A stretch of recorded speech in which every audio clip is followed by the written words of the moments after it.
Welcome into A to Z Sports Prime Time on this Wednesday, January the 8th. We're happy to have you in for another episode of the Primetime program. Got a little hot last night, ran a little hot last night, so we've had some time to work through the ins and outs of things. I've had plenty of conversations to the effect about a lot of the strong opinions that I have had over the course of the last 24 to 48 hours, and now we can start to peel back the layers on this onion of whatever the Titans' new vision is going to be. And you can decide whether you feel good about that or bad about that at this particular point in time, given that the decision has been made. And now at a certain point in time, we all have to move forward, no matter how strongly we feel about the decision to let go of Rand Carthon or not. We will discuss these things at length together. We'll talk about the GM options that are being reported on, and if you have a favorite at this point in time, I do have one in particular that I like the idea of, even if I would be curious to know if he would even consider this particular job. And then we'll get to rising and falling later on. Before we wrap up the show, need you guys to share the broadcast around wherever you're spending your time with us here, Facebook, YouTube, Twitter, and on Twitch. In the comment section is where you get involved. Thanks for live streaming wherever it is that you are live streaming this evening. And once you've done that, we will get into it together and we'll work our way through whether we're buying or selling the idea of this Titans quote-unquote vision under Chad Brinker at this point in time. Trey Reed knows what's coming. Welcome into A to Z Sports Prime Time from the Zen Sports Studio. I'm your host, Buck Rising. I'm proud, as always, to be presented to you by the wonderful people at the Bart Durham Injury Law Firm, bartdurham.com. The results you deserve, they're there to help you work your way through it. Go to bartdurham.com for more information today. Buy Two Rivers Ford, the South's most trusted Ford dealer. Go to Two Rivers Ford in Mount Juliet or online at tworiversford.com for more information. They'll put you in position to succeed. Buy Zen Sports, promo code ATOZTN, get you in on all the action where betting just gets better is zensports.com, as well as all the great offers that they have for you. And TrueMath Fitness in the Gulch, truemathfitness.com, your first workout free as a Middle Tennessee resident. No workout ever recycled, no workout ever repeated, just in the best in the business at truemathfitness.com as you achieve or work to achieve your New Year's resolutions regarding fitness. Okay, so we've talked about the good, the bad, and the ugly of this. Maybe there is more information that we will have on hand at some point in time regarding the things that we've been talking about over the course of the last couple of days. But for now, it's all quiet on the Western Front, although there may be some more things that bubble up here in the next 24 to 48 hours. I'd be curious to know if after Mike Vrabel gets a job, if he starts taking out the Titans publicly, because he'll no longer be on the payroll and no longer be worried about, not getting paid by the Tennessee Titans if he has a new job with an NFL team. But, we'll cross that bridge when we get to it. Now we have to talk about the people still in place. And there's been a lot of strong opinions about Chad Brinker for a group of people that don't seem to, don't know who this person is. He's not been publicly available. And I'll be honest, I don't know him very well. We've had conversations in passing.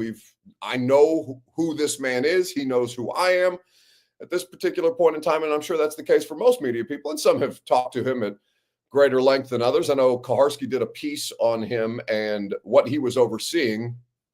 I can't remember if that was before the football season started or halfway through the football season, specifically on details on what Chad Brinker does. So, he has had conversations with media before, and we have met with him in certain settings before, but it's never really been terribly in depth. And like I said, I'm not going to pretend to know who this person really is yet, because we haven't spent that much time around him at this particular point in time. So with everything that's going on right now, lot of strong opinions being floated out there. And listen, I was one of them, right? I went hard on the idea of whomever got out there and leaked the Rand Carthon stuff that Kaharski ended up publishing yesterday is a weasel and a snake. I have no idea whether those people are still inside the building, whether those people are currently outside the building.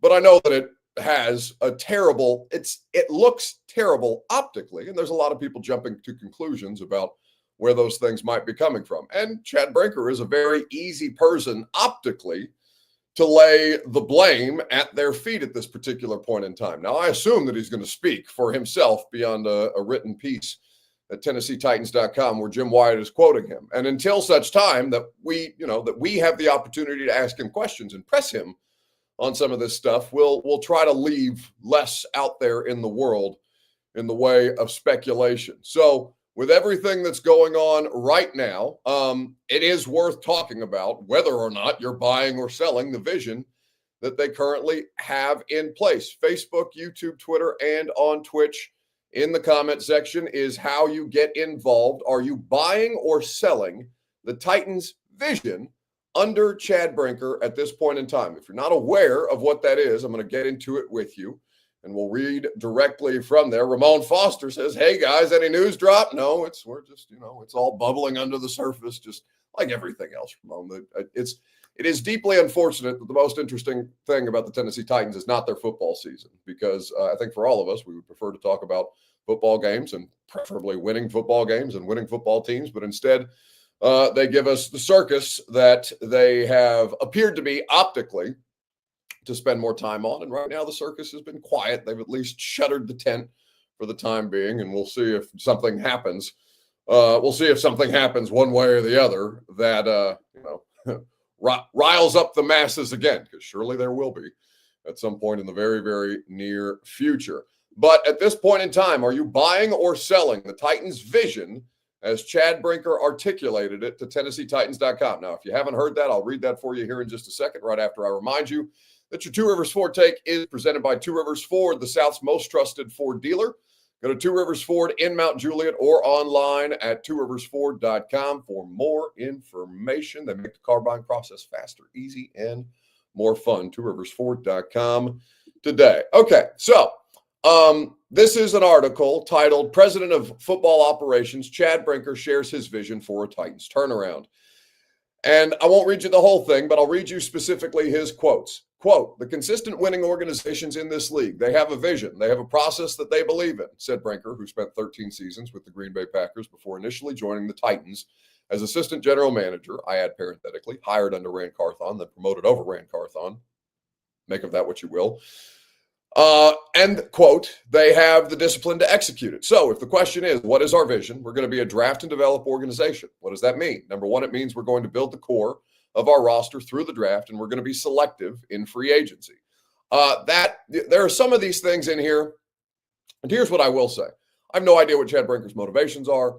I have, an idea of what some people think of him in the building. And there are some people who are comfortable painting this human being in an unflattering light. There are some people who genuinely believe that this is the person to turn this thing around. Here's the thing about the Titans, though. There's infighting in the Tennessee Titans organization, and how they clean up that mess, I have no idea. Whether Chad Brinker is going to be capable of cleaning up that mess, it's at his feet now as opposed to Rand Carthon's, and I'm sure Rand Carthon is looking around and be like, "Your problem now, buddy. Go get him." At this point in time, I'll take my payday, I'll go to Cabo, and I'll get the hell out of here. And which, by the way, I'm sure it's a great relief to have off his shoulders to no longer work for the Tennessee Titans the way that it has been expressed by several other people who used to work for the Tennessee Titans, that they're glad they're out at this point in time. So I will say, though, that some of the lines in here, whether he intended it to or not, they could be perceived as veiled shots at the person who he was close friends with in Rand Carthon, and that he ultimately ended up being promoted over and having to work around, for lack of a better term, as the shadow GM and basically de facto GM at this point in time. So I'm going to have to say this a million times over. The thing that I want to avoid the most is jumping to unnecessary conclusions, though I will tell you the optics of this are very, very poor, which is why I think he has to get out there and answer questions at some point, though I think that a general manager, if they hire one, that Chad Brinker would speak when they hire him. I don't know that he will field questions, and then they will turn it over to the general manager, who will then have to answer our questions, even though Chad Brinker is the de facto GM here. despite him not wanting the title, which remains deeply confusing to me. If he wants to do all the jobs of the GM, but does not want to have the title of GM, why don't you want to have the title of GM? And why are you essentially hiring? And I called it a cuck GM last night. I may have gotten a bit carried away, but still, I mean, again, optically, this is what these things look like. It's hard for people to work around the optics of things for a certain amount of time, no matter how much you believe in them. And I do believe that there's a lot of people in that building that believe Chad Brinker is going to turn this thing around. And like I said, there's plenty of people in that building that don't think that Chad Brinker is going to be capable of turning that around. And my whole thing is I don't trust them until they give me a reason to. So what he goes on to say, it means we're going to build the core of our roster through the draft, and we're going to be selective in free agency. I add parenthetically, what are you implying that you were not selective in free agency last year when Rand Carthon did have roster control, but you were very much overseeing that process? Number two, it means we're going to emphasize player development, particularly our young players. And number three, once those players are developed, we're going to be looking to retain our core performers at our very best. And that's something that this organization has very much gotten away from, rather, under John Robinson, where they had so many first-round picks, and the only one that made it to a second contract was Jeff Simmons, and Rand Carthon gave Jeff Simmons the second contract, not John Robinson at that point in time. Quote, I grew up in this system. It's what I know. It's what I believe in, but it requires patience over panic. It requires being disciplined people with disciplined thought and disciplined action, but it's also a system that has been proven for over 30 years. Okay, so that's the first part of this. Now, let's take away the optics of what it looks like and what may or may not be veiled shots in there, intentional or otherwise, and let's dial in on what he's saying. In theory, yeah, that makes sense. Like, that's what they should be. That's what you should want. If they end up being as successful a personnel department as the Green Bay Packers, and they start winning games and collecting young talent and retaining young talent, people will feel infinitely better. People will not care about this nonsense that has continued to go on over the course of the last 2.5 years, where they've failed miserably. And there's been a variety of different reasons why they have failed miserably. But in theory, that vision makes sense. Okay. Can you execute it? He's talking about it requires patience over panic when he's got an owner who, in the last couple of years, as Mina Kimes so aptly described it, continues to hit the red button when she doesn't get the results that she's necessarily looking for. And maybe that's okay. Maybe that's not at this point in time. But still, that is something that's in there for reasons. Patience over panic.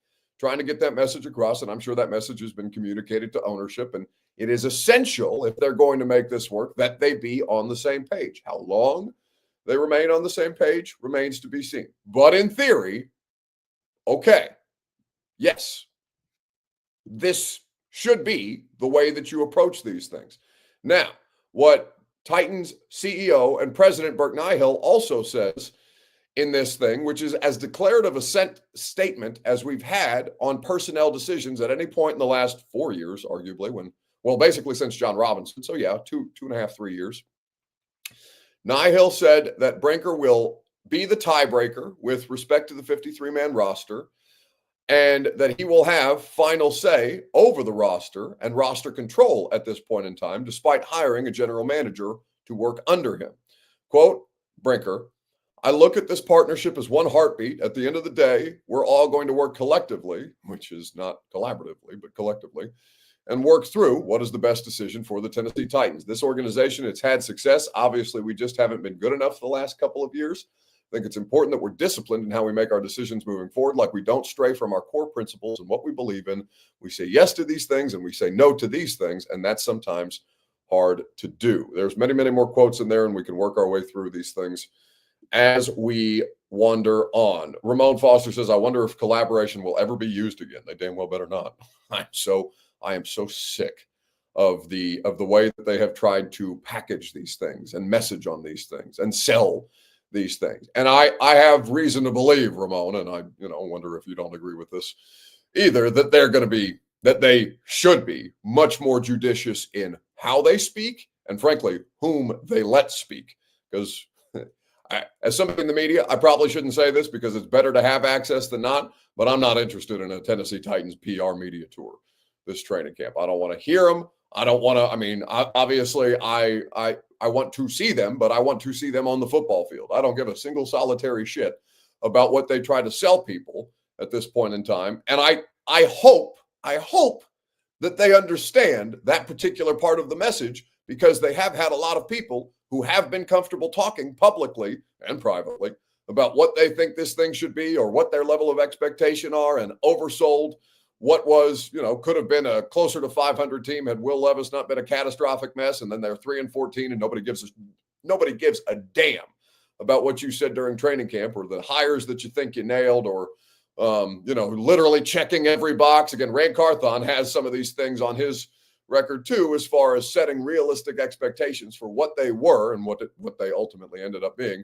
But I mean, frankly, the best thing for the Tennessee Titans organization right now is to shut the hell up. Just shut the hell up and move on and get these things right, and make sure that you have your ducks in a row and nail your draft picks and put together a compelling football product and be, 500 through the first month of the season. And then we can start to have discussions as to whether you've made those decisions in the correct way or not. Ocho says, in Chad we trust. No, listen, here's what I want people to know. Okay. Whatever conclusions you might jump to about this person. Okay. And there are going to be conclusions that are jumped to about this person, right, wrong, or indifferent. They don't deserve your trust. They have to earn your trust. They may have had your trust for a period of time. That trust is broken. It is incumbent upon them to get all of these things right over the course of the next 6 to 8 months and put together a football team that is competitive, and to keep their mouths shut while they do it. I'm not doing the shut up and dribble thing, but because it's not an athlete thing. The athletes aren't the problem. The athletes aren't the one setting unrealistic expectations for what this thing could or could not be. But again, I say to you, this is something that you should not trust them on until you see them definitively get it right. That's where I'm at with this and the vision. And that's fine. Like, I can believe in what they're articulating as the vision, and I can be like, all right, we'll see. That's where it's at. That's absolutely where it's at. Robert Leahy says, I feel bad for the players. I do too, man. It's not easy. I'd be curious to know what the locker room's feeling. I know that players get moved on from and transactions are made all the time on the football level, so they probably handle it with more maturity than most people, but that's where we're at right now. They don't have your trust. They shouldn't have your trust until such time as they earn it back in a meaningful way. And the only meaningful way to earn your trust back is to start winning football games again. So we'll continue to read from this vision as articulated before we start to talk about where the Titans are right now, or what direction the Titans are heading in, and who the Titans are interested in talking to for this role as they've described. Quote from Chad Brinker, or I'll read some more quotes from Chad Brinker right after I remind you that the Primetime program is made possible by the Bart Durham Injury Law Firm. Bart Durham Injury Law has been around in Middle Tennessee for decades at this point. And even though their founder, Bart Durham, has passed on, Blair Durham and his team continue to serve Middle Tennesseans and those of you in Kentucky who they are also available to, because their law firm gives you the results that you deserve. And they've done so for more than 75 years of experience helping people like you. You deserve to be paid. Get your free consultation today at bartdurham.com. That's Bart Durham Injury Law. All right, so more quotes from Chad Brinker in this piece at TennesseeTitans.com. Many of you have probably read this, but that's okay if you haven't. I'm here to help you through it. Quote, there's a lot of pressure to win now, but if we truly want to be one of those elite franchises in the National Football League, I firmly believe this is the path that we need to follow. And over time, we have to have a focused, methodical approach. This man is preaching as much patience. Please, God, don't chop my head off next is how I'm reading this. Please, please, please hear my words and understand that I need time that you haven't given many other people to continue to work these things out. If you think they're heading in the right direction, please don't ask me yet, Amy. Please, please, please. That's how I read this. We have to have a focused, methodical approach when we are measuring our success by first downs and not touchdowns. Touchdowns are going to come. Don't love that as a quote. Let's get on base. You don't have to swing for the fences and the home runs, but the home runs will happen. They are going to happen. This philosophy, this vision, it works. It may, but you're not in most places. Green Bay is a more patient place than other places. This is a place where for 3 consecutive off seasons, we have seen a general manager or a head coach be fired at this point in time. And I can understand what he's trying to say, the message that he's trying to get across. Please give me more time to try and play this thing out in a meaningful way. And listen, that's completely fair, because that's something that's probably something that they should have messaged better last year and very much didn't. But now that heads have rolled, perhaps they're going to be more judicious in how they express that level of, we need patience, we need time, to the owner, depending on what they might have sold her on the front end about where this thing was going to be by this time at this point. So, quote, I think the general manager position is unique to their respective organizations. This particular job that we'll be looking for is someone who has spent their career as a scout, as a top flight, top level evaluator, who spent the majority of their career projecting college players to the National Football League. They've had a major hand in setting the draft board in preferably a consistent winning organization, and you can see their fingerprints all over the roster. I add parenthetically, that sounds like what you told us Rand Carthon was, but all right, whatever. It is someone who wakes up every single day and the only thing that they think about is building a roster, evaluating players, watching tape, working with the coaching staff, and not just somebody who learns how to collect talent. Again, is that a veiled shot? It may or may not be, but it certainly reads like one, because that would be a pretty shoulder shrug way to describe last year's free agency strategy, when, again, there is reason to believe that Chad Brinker was very much involved in last year's free agency strategy. Not just collects talent. What did you do last year, if not collect talent? But someone who really understands how to build a team and how all the pieces fit together that I can work with, not only in the short term, but building for the future, the long term, and understanding how all those pieces fit together. If you make a decision here, how it impacts a decision down the road, and really understands the full puzzle. At the end of the day, this person is going to be all ball all day. Don't you nap. Don't you nap. Don't you dare take a nap on a plane. Don't you do it. Don't you do it. I better not see you napping. I'm being funny there, but, Snapgate. Anyway, they're going to focus on the roster and the coaching staff, and I'll continue in my role with handling all the other areas that surround the center of our program, scouting and coaches. So I will support that person, but we are looking for a general manager who wakes up every day and is focused on building the team. All right. So here's something that was pointed out to me by a league source, and I will read directly from the text messages as far as that goes, because I think this is a completely fair thing to point out, which also leads me to questions about what they're doing here exactly. This is a text that I got this morning. The other thing is that all things Chad is in charge of as president of football operations are the same things that a vice president of football operations all over the NFL are in charge of. Catherine Hickman in Cleveland, who, by the way, was requested to interview for this GM job. Kelly Klein in Denver, Adam Berry in Philadelphia, et cetera, et cetera. They all are Chad, and this person means they all are Chad in terms of their roles and responsibility, except with the VP title, because Chad is the president of football operations. Because those people are all VPs, they report to a GM, which is, of course, not the case for Chad Brinker, because he is the de facto GM. But he doesn't want the title, and I can't figure out why. So the questions that I would love to have the answer to at a certain point in time, whenever it is that we get the opportunity to speak with this particular person, and I hope that he makes himself available on a more frequent basis, because this organization has some explaining to do on a variety of different fronts. So Chad Brinker, de facto GM, is looking for essentially an assistant GM. None of it mattered. None of the shit show that it feels like this has been matters if they get this thing to work, if they win.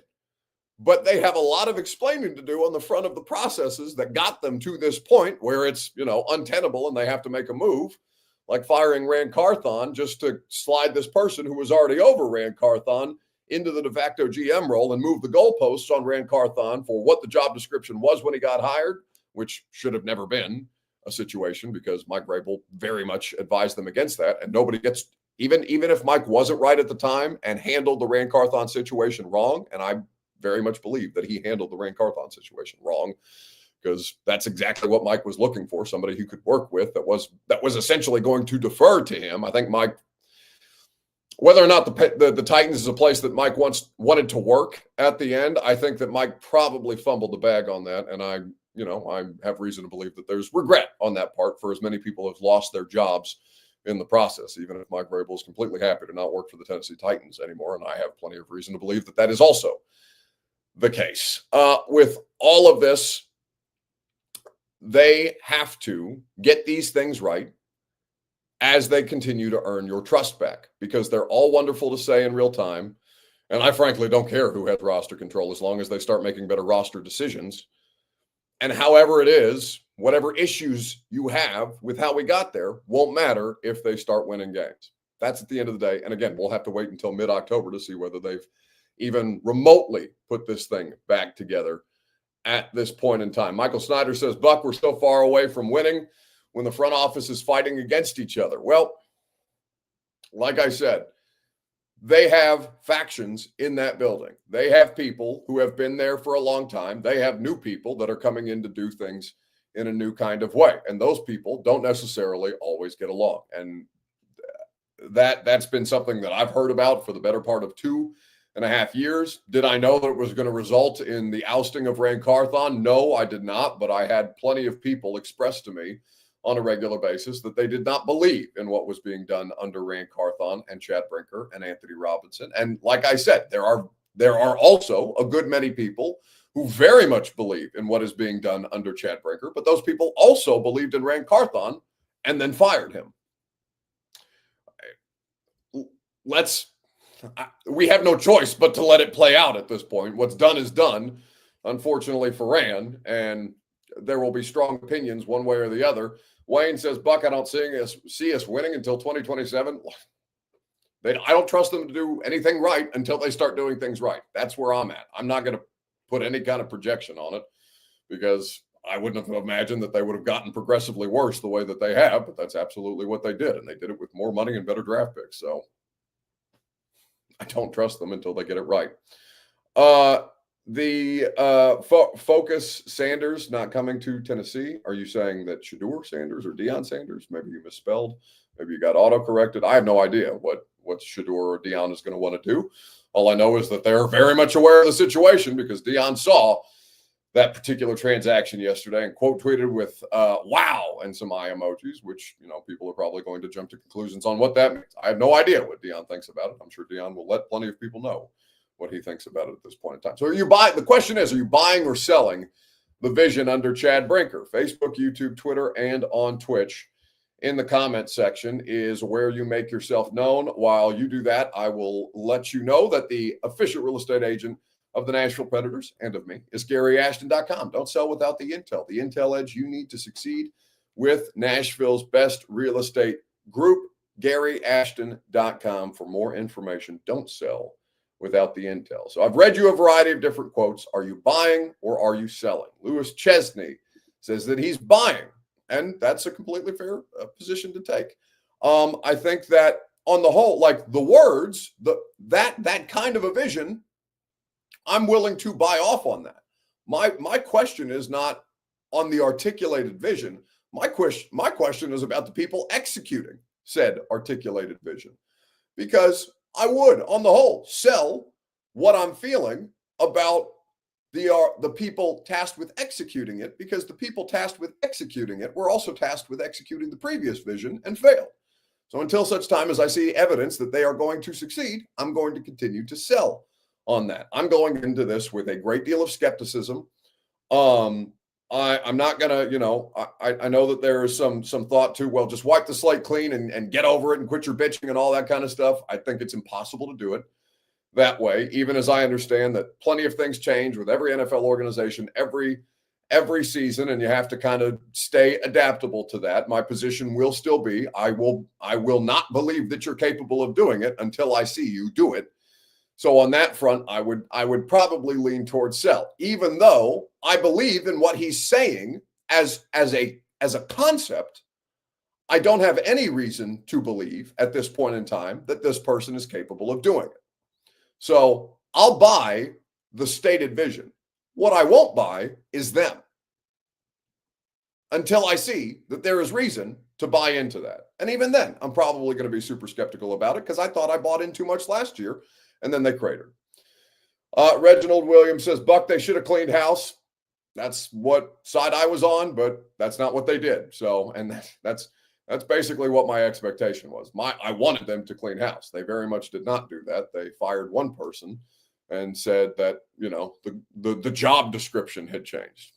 Okay, whose fault is that? That's not Rand Carthon's fault if you change the job description out from under him, but that's how it goes. So I'm selling right now. Give me a reason to buy. But I probably won't have one until October, November to see what this football team ends up being at this point in time.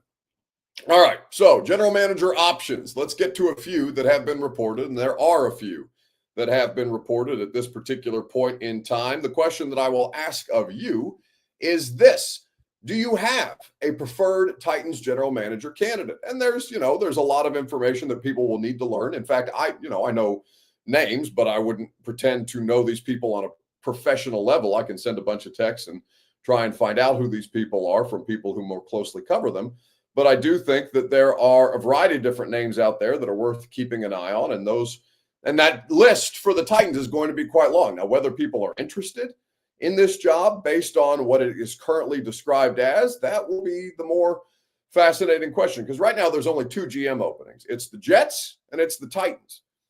I don't know which looks more attractive at this point in time. I don't think either of them look again, optically, neither of them look particularly attractive at this point in time. But that doesn't mean that they shouldn't put together the most comprehensive list and try to reach the most qualified people. And the reporting on that has started with a variety of different people putting out reports. Diana Rossini, the Tennessee Titans have requested an interview with somebody who's going to be popular, Chiefs assistant GM Mike Borgonzi. The Tennessee Titans have requested to speak with Browns assistant general manager and vice president of football operations, who I brought up earlier, Catherine Hickman. There is also reporting from Tehran that they have reached out to Reggie McKenzie.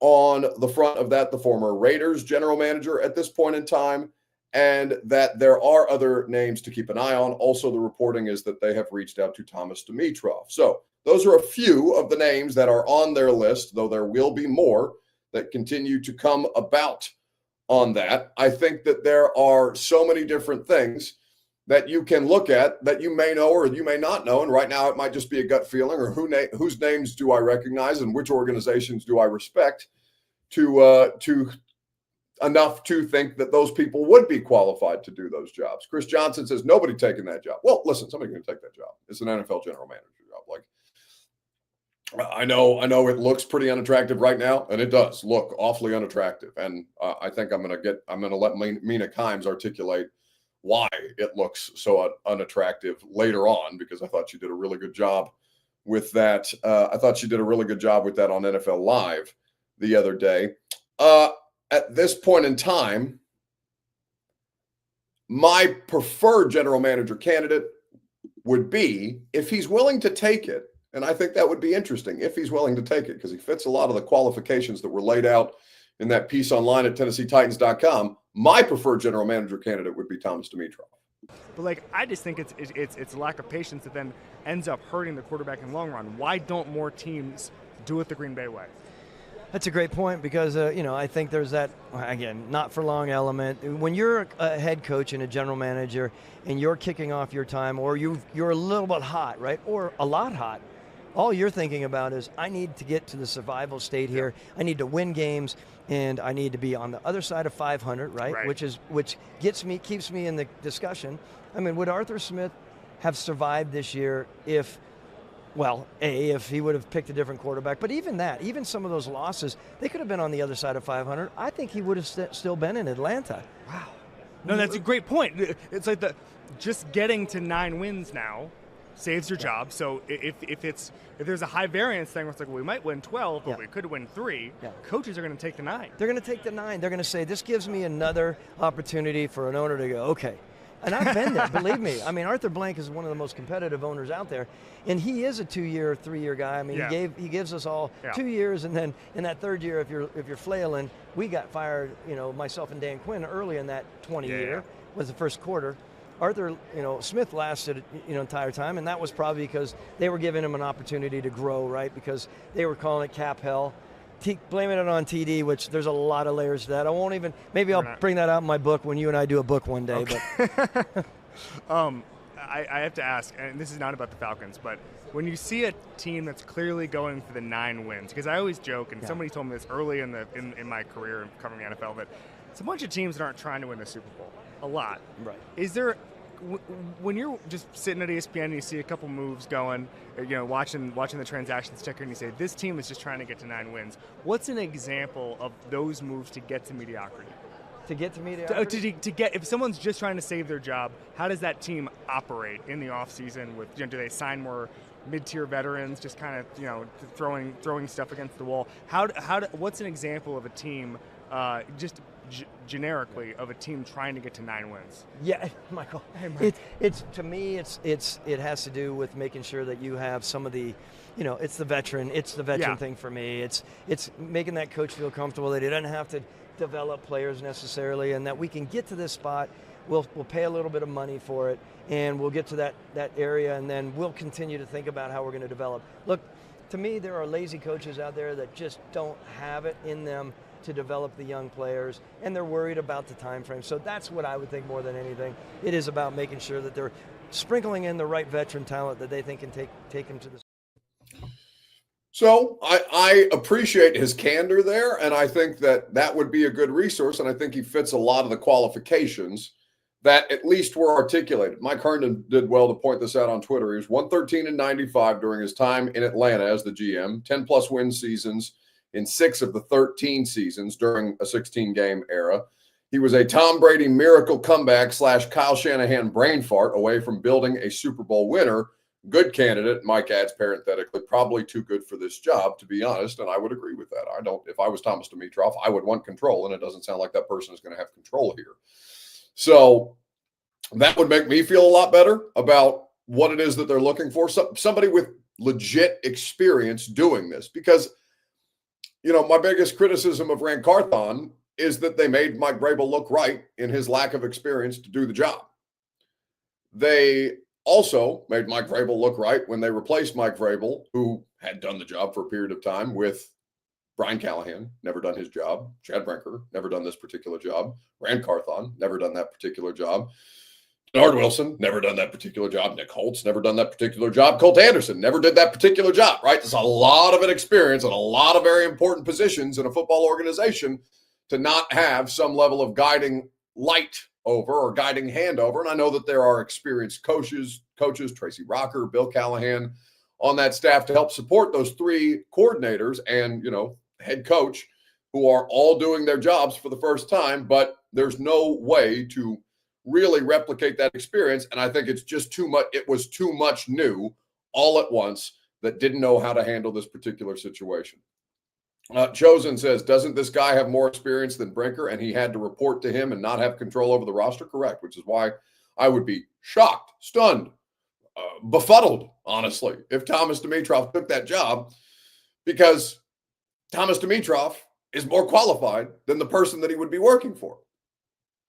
Now, should that preclude the Tennessee Titans from hiring him? Of course not, but that would definitely make Thomas Dimitroff, if I was Thomas Dimitroff, think twice about, well, why would I want to work there? That doesn't make any damn sense. So I think it would be a great fit. I also think that there are a great many things that would be great fits if this job was attractive. It doesn't look that attractive. They do have the number 1 overall pick. That does present a few more unique opportunities than another, even picking 2nd, 3rd, or 4th might. It is as attractive as this job will look, but they hinder themselves, I think, having Chad hovering all over all of it. It doesn't matter if they get it right, but they better get it right on all this at this point in time. So, general manager options, I would want Dimitroff. I would be stunned. I have no idea what Thomas Dimitroff thinks of that job, but I would be stunned if he actually wanted it. So, rising and falling. Whose stock rose, whose stock fell this week in sports? Facebook, YouTube, Twitter, and on Twitch. In the comment section, get in there with who you believe stock rose or fell over the course of the last 24 to 48 hours. You can do it that way. It's Wednesday, so you can do it at any point in this week. You can pull things from the weekend if you were interested in doing it that way. Whose stock rose, whose stock fell this week in sports? For me, I will tell you who I think fits that description. Right after I remind you that the Primetime program is made possible by TrueMap Fitness in the Gulch. Go to TrueMapFitness.com. Your first workout is free. As a Middle Tennessee resident, no workout ever recycled or repeated. I'll be at TrueMap on Friday, getting a little Arm Farm Friday in. And I always enjoy my TrueMap personal training sessions. You can go for personal training. You can go for group fitness classes. You can work out in their open gym if you want to and have a great time accomplishing your fitness goals with the best coaching staff and one of the best facilities in Middle Tennessee, TrueMap Fitness. For more information today. Whose stock rose? Whose stock fell this week in sports? Stock up, Chad Brinker. I know plenty of people are going to take issue with that. And, I'm not going to back you off on what you think or don't think about this particular point in time, but there's no question that Chad Brinker, for what his job is, his stock just went up.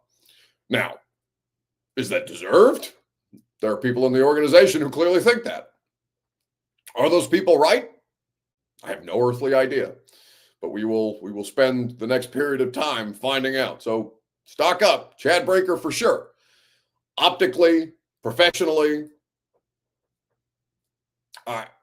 it would be tough to argue that person is not in a significantly better position than he was not 48 hours ago. So, he's been kind of the shadow GM figure in all of this. And we, myself included, I will admit that I did not probably cover that as closely as I should have when it directly led to the ousting of Rand Carthon. But there's no question that person's in a better position now than he was even last year when he had a situation, because now he has the one thing that Rand Carthon had, which was roster control. Stock down, optically for sure. Amy Adams Strunk has taken an optical beating in the media this week for the way that the Tennessee Titans have gone about it. Again, if she wins games, if her team starts to win games again, nobody is going to care. But right now, they're still 3-14 and looking very, very suspect. Well, thinking about Tennessee, I feel like when we talk about whether these jobs, coaches, GMs, are attractive, we need to focus more on the stability of ownership, because just looking at everything that's happened there over the last few years, the word that comes to mind is erratic. Going back to 2022, they get embarrassed by A.J. Brown on TV, so they fire Amy Adams Strunk, the owner, fires John Robinson.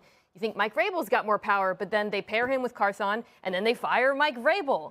And then you think, okay, well, now Rand Carthon's got the juice, and this is a rebuild, and they must know that it's a rebuild, right? Well, no, because they didn't get enough wins to her liking, so she fired Rand Carthon. And that's not to say that I agreed with all of his signings and draft picks necessarily, but it seems to me that ownership in Tennessee, one, has a misapprehension of who their roster is, the fact that they're rebuilding, and a deep lack of patience. She's just pressing the red button over and over and over. And if I'm on the outside looking at this and looking at that job, Dan, I would go with a lot of hesitation, because the ownership is what remains. Well, and it's interesting, too, because you brought up when they fired Vrabel. And remember at the time they were saying there were philosophical differences between Carthon and Vrabel and what they wanted to do, what he wanted to do. I guess the question is, what is the philosophy? Exactly. What is the long-term vision for this franchise? Because it's apparent that this is an owner who seems motivated by short-termism. Tough to argue that from the inside, tough to argue that from the outside, even if, there are logical explanations, and they would be tough sells if they were out there publicly on the way that the Titans have gone about handling their business. And I've certainly made my thoughts known on how I feel like the Titans have handled their business, and I have expressed my displeasure with the way that the Titans have handled their business. I know I was doing it, with a lot louder tone yesterday, but I've had 2 days basically to calm down a little bit and, quit letting them affect my blood pressure as much as they are. And I'm sure they'll do something to piss me off again. Don't you worry. They don't seem to go very long without doing that. So I'm sure the rage and the neck vein will be back, but it's tough to argue Mina's points. I thought that was very well articulated by Mina Kimes, who I think has a very good sense on this situation and has very good sense on a normal basis. And, I had actually talked to Mina about this at this point in time I'd actually talked to Mina about this point in time before she went on television to kind of help provide her some context with some things that she might have been missing on on this, or some things that she may or may not have known about before she formulated her opinion. So she's the person on television that delivers it. She does an excellent job on a regular basis. I think that there's a lot of this that optically, again, looks exactly what she's described. Whether or not it ends up being that is incumbent upon them to change the narrative by winning football games, or at least distracting people. They may not change the narrative about them, but they can distract people from the narrative about them by getting back to winning football games at this point in time. What are you doing with a $50 donation in here? And by the way, where does this money go? I don't see this money. That's something we need to get to the bottom of right now. Well, that's because you money grubbing. Look at you. I don't want to say. Look, all I'm saying is, what are you doing? Changing the graphic and inserting yourself into the middle of this. I know that this function has existed for a long time. I want to know who the hell is sitting on this cash. That's a good question. We need to get to the bottom of it. I think we should reinvest this into the show. And by reinvest it, I mean we should give me the money to do with what I see fit. Get off the screen. I'll do that. Have a good night. We will find out where this pile of money is sitting at, because I've seen those things pop up for $1 or $5 before, but why are your eyes so red, Bird? Yeah, what are you doing back there, you weasel? Also, your camera is shit. Shut up. This is off the screen. This is a clear camera. I'll throw the real graphic up. Get it. This man is trying to get me in a lot of trouble, more trouble than I get myself into on a regular basis with his graphic design abilities. Don't you dare do it, or I will fight you in the street.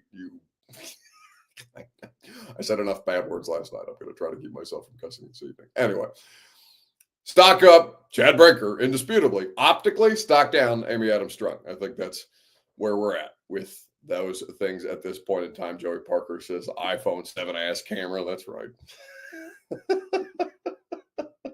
Well, he's sitting there. I'm just shocked that he's clothed. Sit down. No, put your big pale ass out of. Well, I'm the only person who can see that. Who can see. It's jarring. You don't want anything to do with that. We need to get out of here. This show's gone off the rails and you can't even see what's going on behind the scenes, but I can. And I know that we need to bail. So that's going to do it for us this evening. Thank you, as always, for spending your time here with us. Radio from 10 to 1 tomorrow on 104.5 The Zone. There's a college football playoff game that we need to talk about, though we will continue to keep you updated on the latest with the Titans, their interview cycle, and whether or not they will be able to get this thing back up off the mat. See you tomorrow morning at 10 a.m. on 104.5 The Zone. Go home! Go home! Go home! You're embarrassing Nashville. Go home.